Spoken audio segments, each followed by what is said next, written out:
taken out of records, and as resource person, they are not allowed.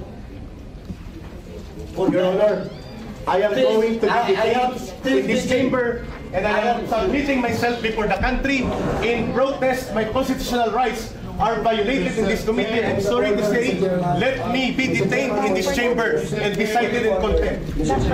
I will not participate if my constitutional right will not be guaranteed. You are not here Mr. Chairman, to decide for my constitutional rights. let me finish. There's a point of order, the Honorable Let me Fernandez. finish. What I'm saying, I am not telling you to stop. What I'm saying is, by out of order, dahil sandali, makinig ka. My out of order is all about your manifestation to straighten out. Patapusin mo ako. Yes, sir. Huwag ka may bastos. Hindi ako bastos, Patapusin nagpapaliwanag mo ako. ako. Mr. Chairman, I would just like to correct.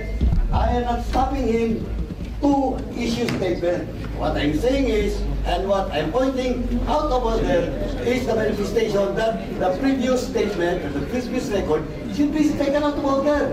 And under the rules, he's not allowed to do it. Point of order.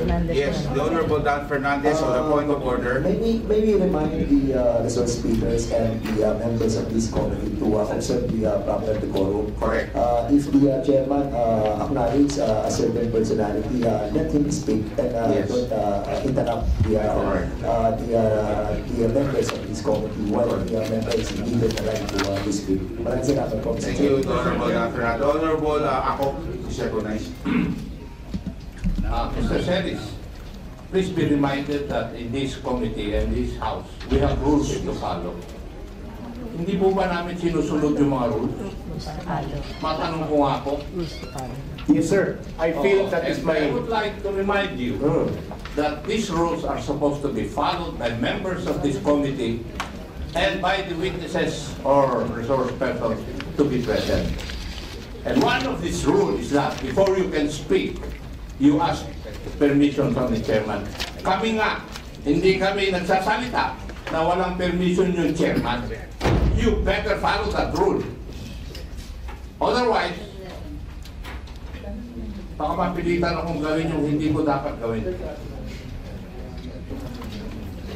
Now, Mr. Celis, for the last time, please identify your source. Mr. Chairman, may I be allowed to answer? Mr. Chair, this is the fourth time I ask Mr. Celis this question. And every time I ask him this question, ang laki ng introduction, wala pa rin yung sagot. Pwede po ba this time, pag pinagbigyan natin siya magsalita, sabihin niya na po yung pangalan? Kasi kung mag-introduction na kayo, tapos i-cite na naman, dinisalaw ko na. Sinasabi ko na hindi namin kaya tanggapin yung SOTO law for this particular issues. And we provided the basis for that too. Sa mga binigkas ng provision, doon ko mismo hinugot ko yung argumento namin. Ngayon, kung hindi ko yung sasagot, we will not allow you anymore. Kasi, nag-request na si Congressman Suarez ng kasagutan, pangalan ang kailangan niya. Mr. Chairman, Bibigay mo kayo ng pangalan o hindi? may I request that I be allowed to confirm with my legal counsel, please? O they're right beside you, they can confirm. May I request for at least a Yes. 1-minute conference with him? Please.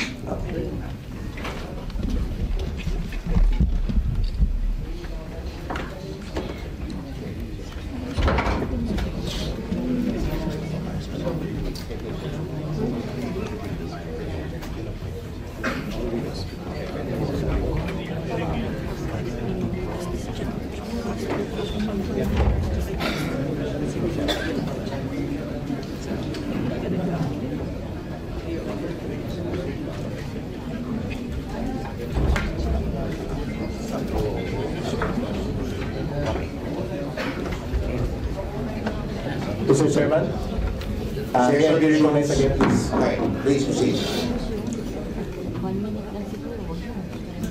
In our constitutional democracy, Only the courts can interpret the laws, not Congress. Okay.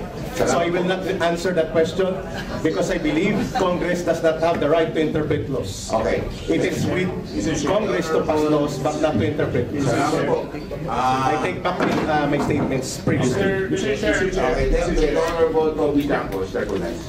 Mr. Chair, in the sense of fairness, since we really want to know the source, para malaman natin kung ano talaga yung pinagkakalat nito, would we allow